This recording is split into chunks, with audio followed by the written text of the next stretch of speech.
You're listening to the Black to Business podcast, an educational podcast providing Black entrepreneurs with the tools and resources to start and grow their businesses. We chat with vetted Black entrepreneurs, thought leaders, and business owners as they provide tips and resources to help take your business to the next level. I'm your host, Monique T. Marshall.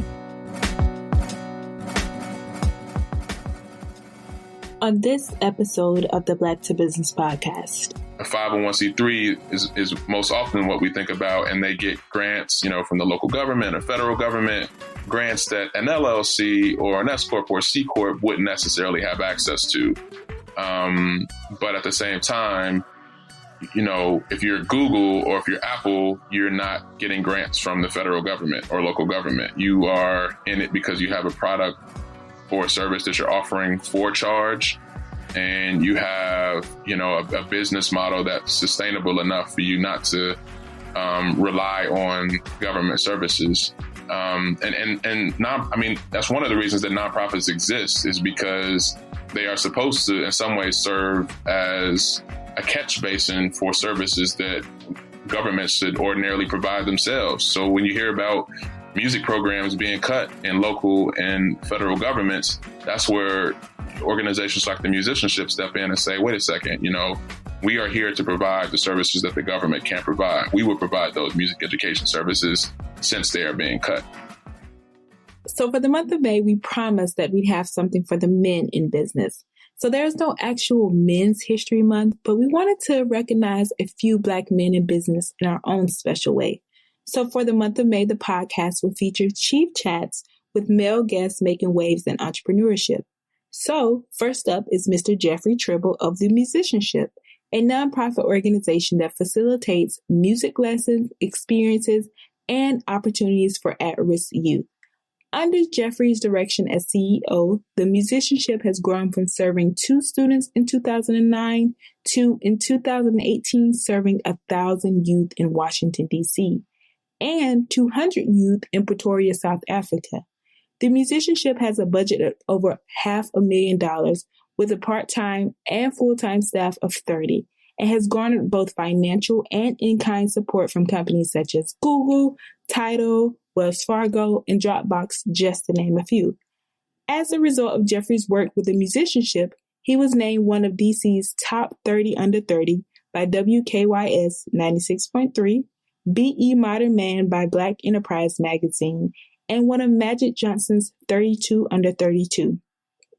In 2013, Jeffrey was inducted as an honorary member into Phi Mu Alpha, the largest, oldest music fraternity in the world, after negotiating a partnership with the fraternity to help expand the musicianship around the nation. I really invited Jeffrey on the show today to talk about the process of starting a nonprofit and making an impact. During this episode, we discussed the actual process of starting a nonprofit, why a nonprofit versus for-profit, and how to form a team and delegate in your organization. And one of the important things is how to work more on your business and less in your business. And also the importance of mentorship and relationships in the entrepreneurial journey. So this was a very deep, informative episode, and I'm sure you're going to enjoy it. So let's get into it. So Jeffrey, thank you so much for joining me on the Black to Business podcast. I'm so excited to have you a part of this Men in Black Business for May. So thank you for joining us. I'm really excited to be here. Thanks so much for having me. Of course. So before we get started and dive into the great things that we have planned for today, if you could just tell those of the audience members who don't yet know you a little bit about your story, how you got where you are today, and what is it that you do in your business? Sure. Well, I grew up on the south side of Chicago, and I was a musician, and I got a music scholarship eventually to go to Howard in Washington, D.C., which is where I currently reside. And so I've been involved in music my entire life and was the section leader of the drum line for 3 of my 4 years at Howard, and eventually went on to law school. And it was while in law school that I sort of felt compelled to start my business, which is a nonprofit organization called the MusicianShip. And the musicianship facilitates music lessons, experiences, and opportunities for primarily at-risk youth, African-American youth, youth in low socioeconomic backgrounds, and those who need us most. That's the long and short of, how I started my business. Gotcha. So shout out to HU. I'm also a graduate of Howard. So yes, had to throw up the hand. But thank you for sharing that part of your journey. If you could just tell us, because I know a lot of my listeners are definitely interested in starting nonprofits. And if you could just talk a little bit about the process of starting the musicianship and why did you kind of start it? Sure. Well, I'll answer the second question first. I started it really because I wanted to help young people who were similarly situated. Growing up on the south side of Chicago very much so resembles the upbringing of one who might come up in Southeast Washington, D.C. And so I saw a lot of similarities in predominantly African-American communities. And I saw music as a viable way by which you could help young people to succeed in life, not just as musicians, but also to graduate from high school, to go on to a college or university and to be a productive citizen. And so while in law school, which is primarily about social engineering, I wanted to marry my passion with music and my interest in social engineering. And that's sort of why I started the musicianship. As far as how I started the musicianship, I guess I could talk about it in two different ways. One, in a very technical aspect, and then the other in sort of an operational aspect, if you will. And so from a technical standpoint, literally I went to irs.gov, and let me just say this, I was 23 when I started the musicianship. I didn't know anything, and I had mentors to sort of hold my hand through this process, which is why I think mentorship is so important, which is why I feel extraordinarily passionate about helping people start their own social enterprises or companies, just knowing how meaningful it was to have somebody guide me and hold my hand through the entrepreneurial infant stage. So went to irs.gov, got, my employee identification number. At that time, went to Delaware Business Incorporators, and they set up, the bylaws, which was at that time pretty much boilerplate template. Your articles of incorporation, all that kind of stuff. And then there's another big step for nonprofits that are going to be 501c3s, and that's to fill out what's called a 1023 form with the IRS. I can get really geeky and really technical and talk about all that kind of stuff, but that's just the long and short of it. And then the second way is you have to form a team. You have to have board members, all of whom are passionate about your project or your organization, and bring a variety of skill sets and resources to the table. So it was a long-winded answer. No, it's perfect, because I definitely want to dive more into those different aspects. But one of the things that you've been able to do is you went from, because now doing my research, I see that you started, serving DC, but then you've also moved into South Africa, and you went from 2 students to over 1,000 youth. So what happened? What was that like? Like, how did that growth happen? Yeah, it didn't happen overnight. So I'll say that. I mean, the second year we had 5 students, and the third year I think we maybe had 30 students. And so it was definitely incremental growth over the course of really a little bit over 9 years now. And over the last couple of years in particular, we've been able to take some exponential leaps as a result of our receiving different kinds of funding from different financial stakeholders, particularly local government agencies, which funds a masterclass program to, between Washington, D.C. and Pretoria, South Africa, in which we're serving about a few hundred students actually next month. And then also public-private partnerships.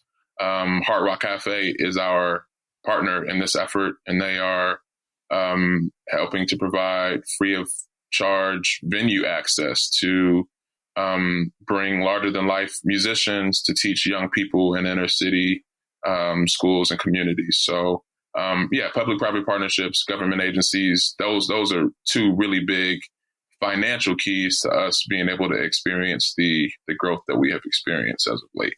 Right. And you got the good thing is you were able to get the approval for the DC public schools. So how was that happening? And also for those who are listening, like how did you go about getting those partnerships and working to that level?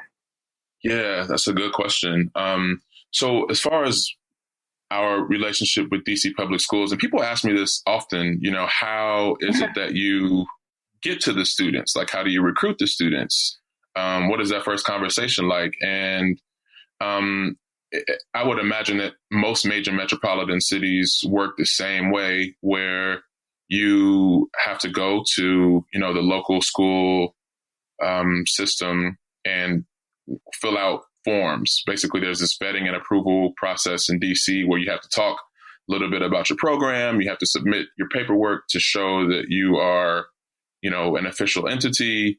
You have to maybe even furnish, trying to think, do we have to furnish background checks? I don't think so. That seems to be maybe a barrier that not everyone can overcome. I mean, I'm thinking about cases in which you would want to bring people who have been incarcerated to work with young men and women who are justice involved. So I don't think they would make you bring background checks for reasons like that.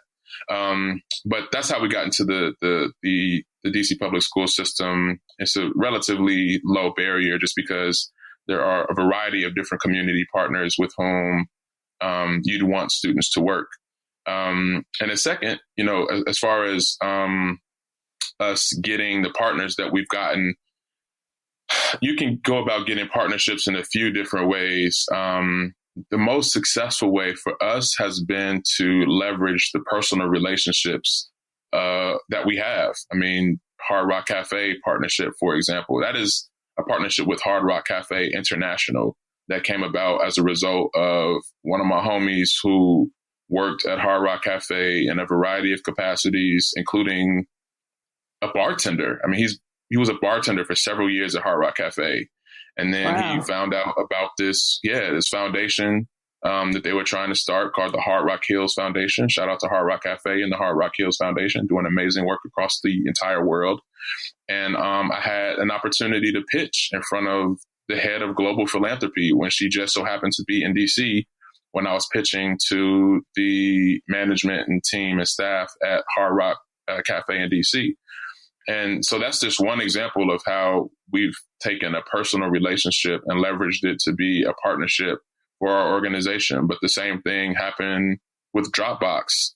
And, the same thing happened with Wells Fargo.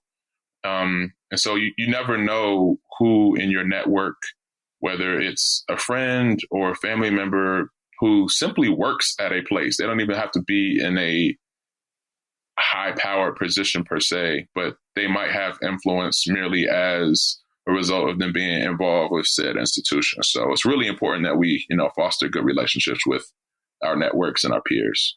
Right. I'm glad that you mentioned that the relationships part of it. And also, I think, the reason why I'm asking you so many of those technical things is because I think it's important for people to understand that it takes work to get started, but it's not, the end of the world, and it's possible. So just going a little bit deeper into that. And of course, we'll get into the impact that you've been able to make by putting certain things and relationships in place. What was it like for you building your team, and how did you go about doing that? And even your board, like how does that even work with nonprofit? Yeah, that's a good question. One that I get often as well. So we were really fortunate. Our first board was built really organically, based on, personal relationships, but also really engaging people who had resources that we didn't, be they financial or intellectual or experience or, just access to a different demographic. For example, this is the Black to Business podcast. My first board, and I was 23 years old, and I had a board where 3 of our founding board members were white and over 50. And I didn't know these people. They were white and over 50. One person was an entrepreneur and currently runs a $36 million company. So he's, a great resource to me. Another guy who, helped to build this $36 million company and has been a consultant for many other companies throughout his entire life. And someone who is like a marketing guru. And she was very instrumental in helping and has access to a whole other community of funders that, I would certainly not have had access to had I not reached out to my friend Diane, who unfortunately passed 3 months after we decided to start the MusicianShip. So, it's just really interesting how things come together. And so that is our unique story. And I don't expect everyone else's to be that way. But what I do tell people is it's okay to get your friends to be on a board. But I would say that more oftentimes than not, those are not going to be the people who stick it out to the end. They are not going to be as passionate about it as you are.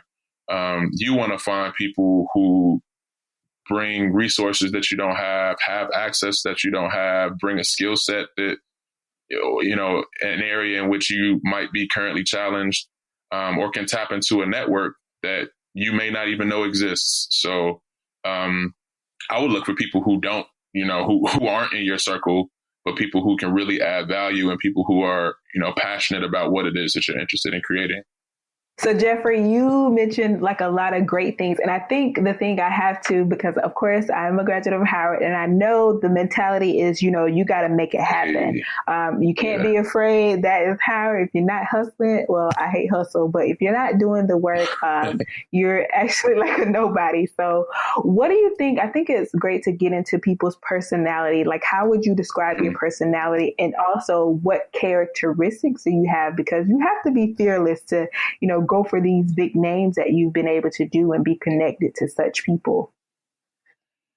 Yeah. I mean, I oftentimes think about a story my mom used to tell me, and I remember this. My parents bought me like this desk and, it came in like a box that a desk will come in, whatever that is, but it was kind of large. I was probably 7 years old. And I had been asking my mom and dad, like, when we gonna set up this desk? Like, what's good? Like, what we waiting on? And It had been like maybe 2 days. It was just sitting in the living room. And then I just got fed up and I somehow mustered up the energy. I'm like, again, I'm probably no older than 9, but I want to say like 7 or 8. And I I didn't pick it up, but I started pushing this desk back to my room across the entire apartment. And my mom said she saw me going past her bedroom, like, what are you doing, boy? What, and that spurred her to be like, okay, let me carve out the time to help him with this. Right. That's sort of always been my personality. I want to work alongside people who are in a position to help, but I don't think that you should ever wait for it. That's a lot of people use that. I don't want to say as an excuse, but people do use that as an excuse. Oh, so-and-so didn't do this, or they couldn't do this, or they didn't give me this opportunity, or they didn't give me this shot. You can't wait for other people to bring your dreams to fruition. At some point you gotta, put the pedal to the metal and go crazy and just make it happen.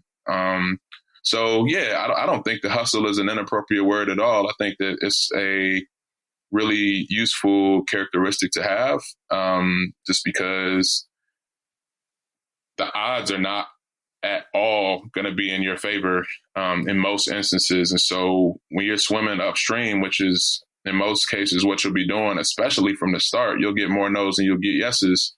You really do have to have a very relentless mentality and just keep moving forward in spite of what might seem like a dire, in your face situation. Love it. I love that. Don't wait for other people to bring your dreams to fruition. And I think that's so true.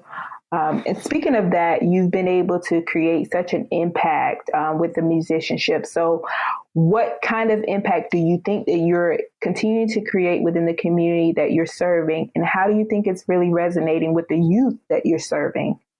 Yeah. Well, one thing that I think uniquely distinguishes the musicianship from other, what I would consider to be arts education or music education organizations, is that we are more of a youth development organization than we are an arts education organization. We are much more interested in getting young people off the street and enhancing educational outcomes and creating pathways to employment than we are creating the next best trumpet player. Like, I love music. I am an arts fiend, but I think the world needs more high school graduates and more people who are, well positioned to provide for themselves and their families. And those two things don't have to be mutually exclusive. I know professional musicians who do that.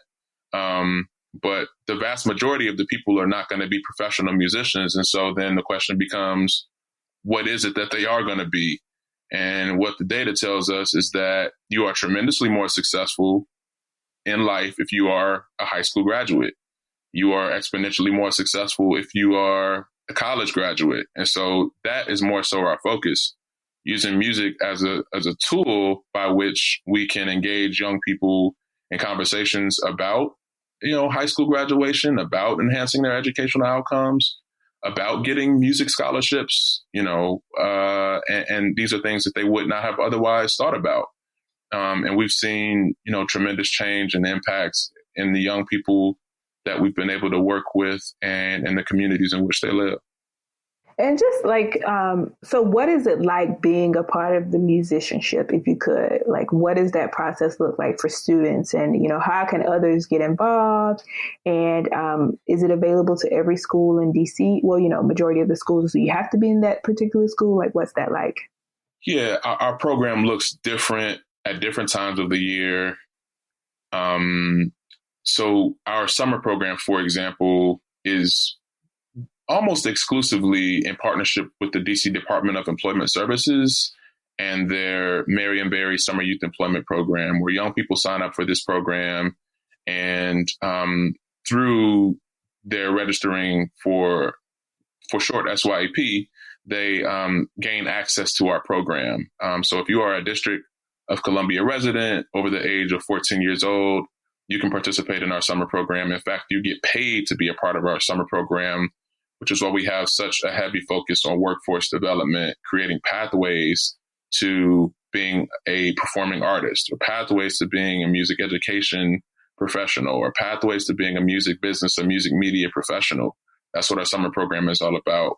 Our after school program, on the other hand, is a little bit more, I don't want to say fragmented, but fragmented in a sense that we work in different schools across DC. And so students tend not to have the choice to be in our program per se. It's more so whether or not our organization partners with your school, and then you'll have access to the services that we provide.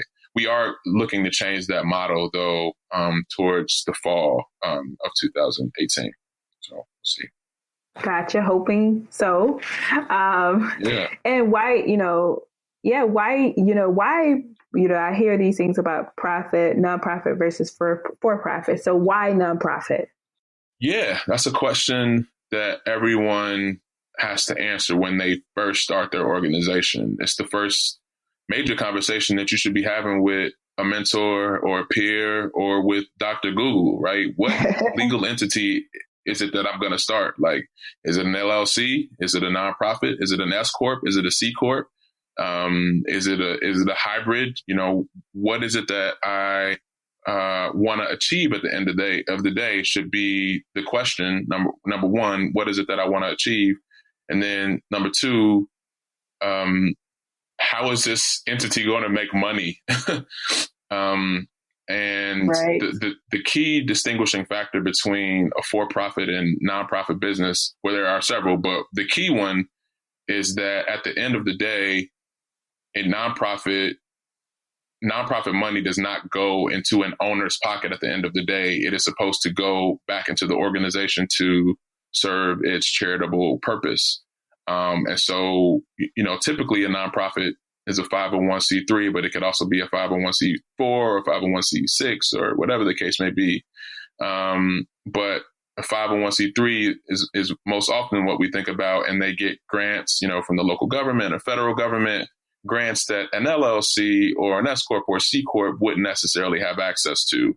But at the same time, if you're Google or if you're Apple, you're not getting grants from the federal government or local government. You are in it because you have a product or a service that you're offering for charge, and you have, a business model that's sustainable enough for you not to rely on government services.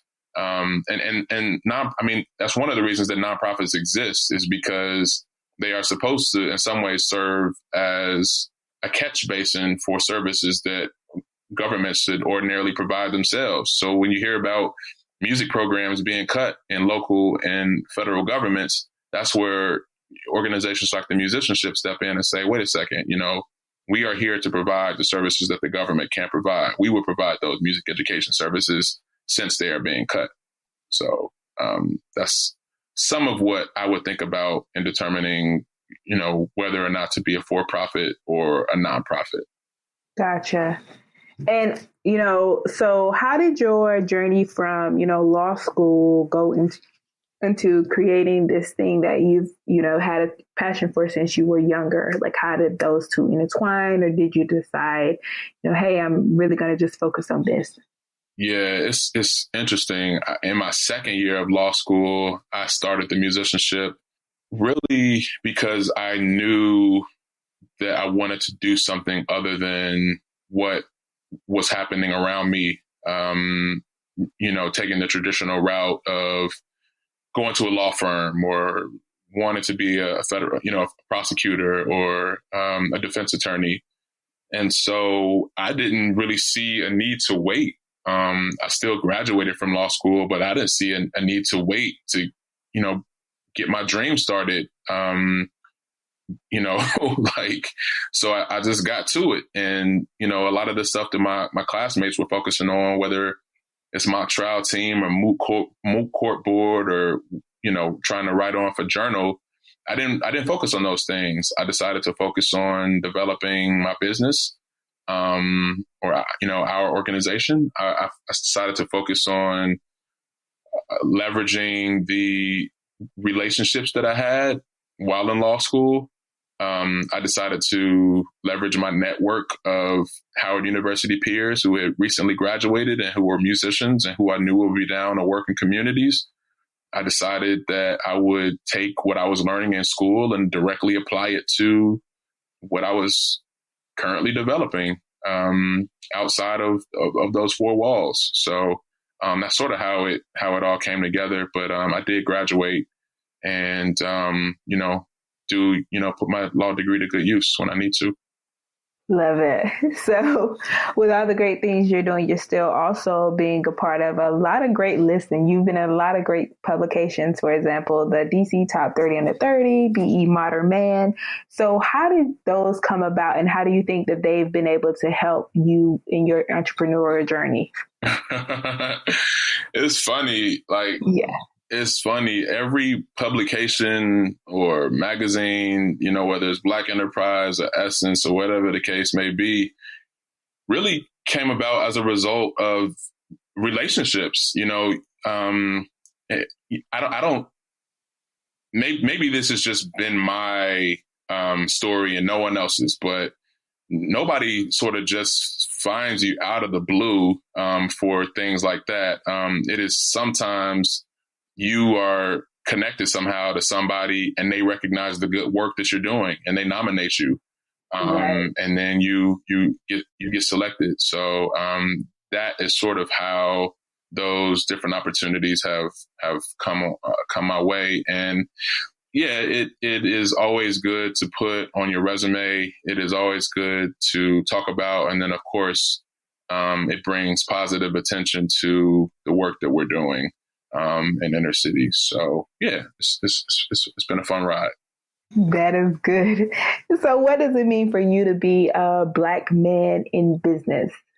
Well, I think I feel a great sense of responsibility to lead with integrity and to continue to be an example to young Black boys who may not have entrepreneur mentors or who may not see entrepreneurs as they go on through life. And so, I also see a great sense of responsibility to uplift aspiring entrepreneurs, whether they're men or whether they're women. But there are a lot of Black people who just don't have access to the resources to become the entrepreneurs that we all know we're capable of being. And a lot of that is just sitting down with the right person, the right mentor, being able to get, the knowledge or the funding, so that you can unlock the chest of treasure that, can make your dreams possible. And I don't necessarily mean financial treasure. I mean intellectual treasure, like just the know-how. Somebody wants to start a business right now and hasn't, just because they don't know how. They don't know the 1, 2, 3, 4, 5, 6, 7, 8, 9, 10 steps to get from point A to point B. There might be 10 steps to get from point A to point B. That might be, counterintuitive. Like, people might not think about it like that, but it could be 10 steps between A and B. And that can be discouraging. That can be daunting. And so as a Black entrepreneur, I just know that there was no way that I could have made it without help. And I hope that at some point I can empower and equip other people to be similarly successful and chart their own paths to success. That's beautiful. I think that's important, of us being able to pass the baton, but also help assist others. So that's wonderful. And one of the things, speaking of, those moments where you had those tough moments, if you could share like a moment where you had failed at something or something was tough for you, and how did you get over that moment? Yep. Man, let's talk about this week. Or last week. I mean, last week I found out we didn't get one of the grants that I expected that we would get. I found out that a program that I personally applied for, I didn't get into. I had to pull together my human resources director, my accounting director, and my director of programs to handle a payroll and accounting challenge that we had routinely had as a result of us using a new timekeeping system. And that was a challenge just because a couple staffers had complained to me in confidence about them being shorted on their paycheck.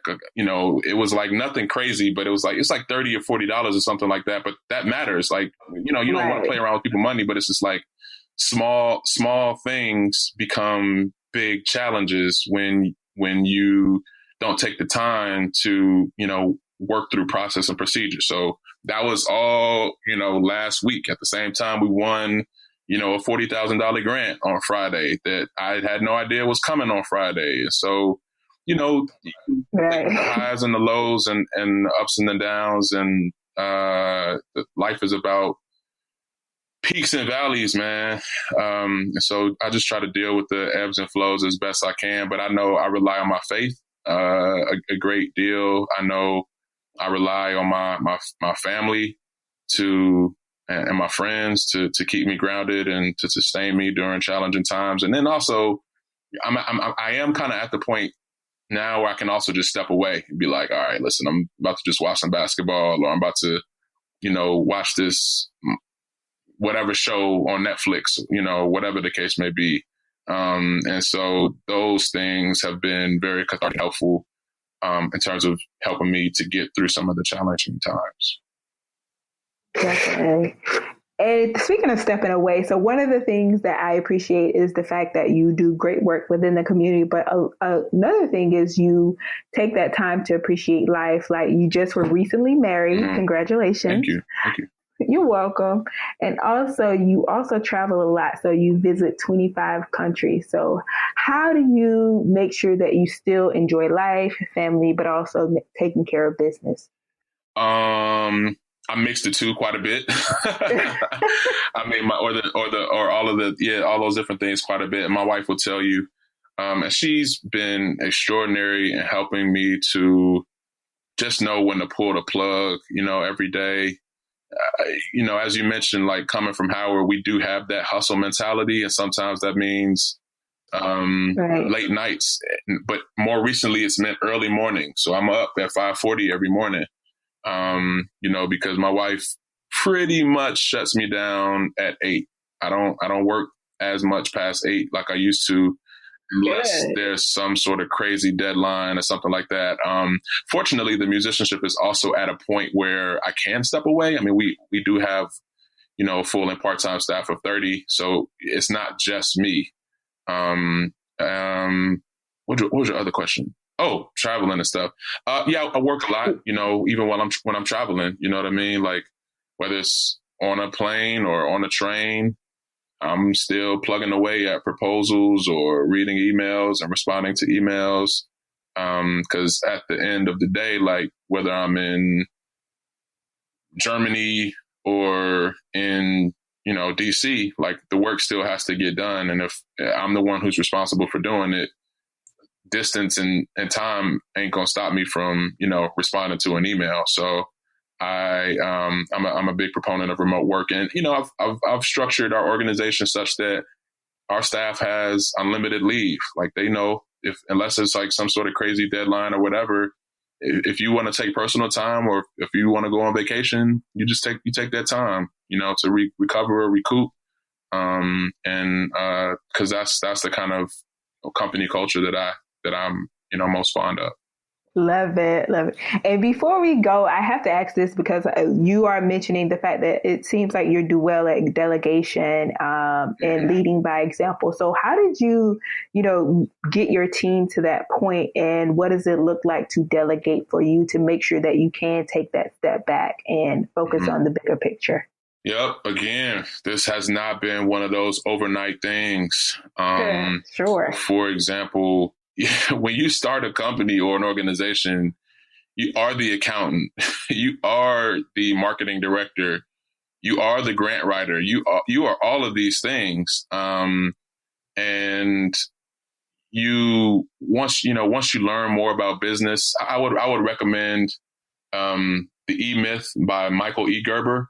It's a great book that talks about the different roles in a business. What is it? The technician, the manager, and the something else. But basically it delineates the roles that you play within your business, whether or not you're working in your business or whether and are you working enough on your business? And so once you sort of position yourself to work on your business and you have an organizational chart and you say, okay, this is the real infrastructure and framework that I need in place to get some of this stuff off of my plate. And then you just start, once you develop your funding stream, you just start where you feel like you need the most help or the area where you feel like you can maybe make the biggest dent or create the most growth. So your first step might be an accountant, or it might be somebody to handle the marketing. We have somebody full-time who runs programs. That I used to do all of those things. And at different points, I was able to offload quote unquote responsibility, though I am still responsible for everything that takes place within the life of our organization. But now, and even as recently as like 2 months ago, I was writing all of our grants, and now we're in a position to hire a grant writing firm, which we just did a couple months ago, which will double our grant output. But yeah, my role now is Congratulations. Yeah, thank you so much. My role now is more or less to chart the path as a visionary, develop strategic relationships with those who can help our organization grow, and empower and equip my staff to be successful. So that means bringing in more money. That means being a teacher. That means in some ways being a thought leader, though any leader will tell you it's always better to have people on your team who know more than you about topics. And I'm one of those people like, man, boy, do I want my accountant to know more than I know about accounting. Like that's definitely not my area of expertise, right? I mean, so, but once you have sort of a technical understanding of all of these different, or high level understanding of all of these different vocations, when you can, you know that you can put somebody in a position who knows more than you, who can help to like aid in sustaining the organization and growing it. So that was all over the place, but that's how I have thought about delegation over the years. And I still do quite a bit, and I always will. But we've come a long way. Definitely. And everything doesn't happen overnight. So I'm actually glad that you went into depth about that, because I think the thing that I wanted to get from this is, people are in the process of doing this, and they sometimes see that it's, can think about it as being too far off, but as long as you're diligent in the work, it'll happen eventually. And I like that you said you were grant writing up until a certain point, but you're able to now hire a firm to do that. So that's great. Mm-hmm. But yeah, so Jeffrey, this has been amazing. I'm pretty sure people are going to want to find out more about you, connect with you. So we're going to give you an opportunity to give that information. But I do have a couple of fire questions before we head out. Okay. The first one being, what advice would you give your 23-year-old self? Be patient. Things are not necessarily going to go as planned. Things are not going to develop as quickly as you anticipated. You can't do this alone. Always remain humble. Treat people right. Those are some of the things I would, tell my 23-year-old self. All real things. We must be real with ourselves. Mm-hmm. And so, what song would you say now is the song that like gets you going, is your like vibe song, your anthem? Right now? Currently. Probably Walk It Like I Talk It. Just listen.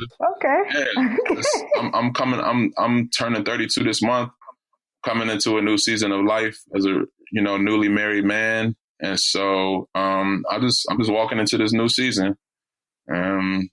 It's something that I don't want to say most people, but many people aspire to, get married and, start a business and all of these kinds of things. And there are still a great number of challenges that I'm facing.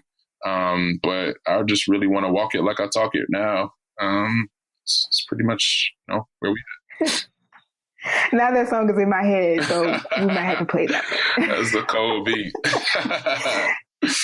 It is. And the video is cold too. And what would people be surprised to know about you? I think when most people, I was going to say I think when most people look at me, they probably think I'm a nerd, and I am. So I was going to say that's not really surprising. What would people be surprised to think about, to know about me? I don't know. That's a really good question. Let me say this too. Another thing I would tell my 23-year-old self, like I would just say be very self-aware. And I'm also walking like I talk it. I'm coming into this other season of like just being self-aware about my own inhibitions, my own inclinations, my own challenges, my own weaknesses, my own strengths, like areas where I can really feel confident and competent. And then also areas where I know I need a great deal of work. And so those are things that I've begun to like share on social media. Like things that I might not have shared at 23, about like challenges that I faced or whatever the case may be. So I just say that to say that like, maybe I've already told people the things that they might not have known about me. But I don't know. That's a good question. I'm going to think more about that. I have to get back to you. It's okay. So for those people who are interested in knowing more about you, connecting with you, and also supporting what you're doing with the MusicianShip, how could they do that? Mm-hmm. Well, people can follow me on Instagram or Twitter at Jeff Tribble Jr., JEFF TRIBBLEJR. And then you can learn more about the MusicianShip at the MusicianShip on Twitter and Instagram. That is TheMusicianship, and also at Facebook.com/themusicianship. Wonderful. So today has really been amazing. I think it really goes into, what we want to make the podcast about is educational. And I thank you for preparing and really diving into each answer. So I just appreciate you for taking the time to come on the Black to Business podcast. And I had a great time and I hope to be back. Of course. So that's a wrap. If you really enjoyed this show, please take the time to subscribe to the Black to Business podcast on Apple Podcasts, Stitcher, wherever it is that you listen to podcasts, so that others can find us. And also, we have a lot of great things going with our podcast. If you haven't subscribed to the newsletter on our website, each week and each episode, we sit down a newsletter really about the episode, but just giving my own perspective on these topics. So you can sign up at blacktobusiness.com. If you wish to review the show notes from this episode, please visit blacktobusiness.com/episode 27 Jeffery Tribble. And also, if you can, take the time to rate and review this episode and also the podcast in general so that we can continue to grow and others can find this. So thank you again for listening, and I'll see you next time.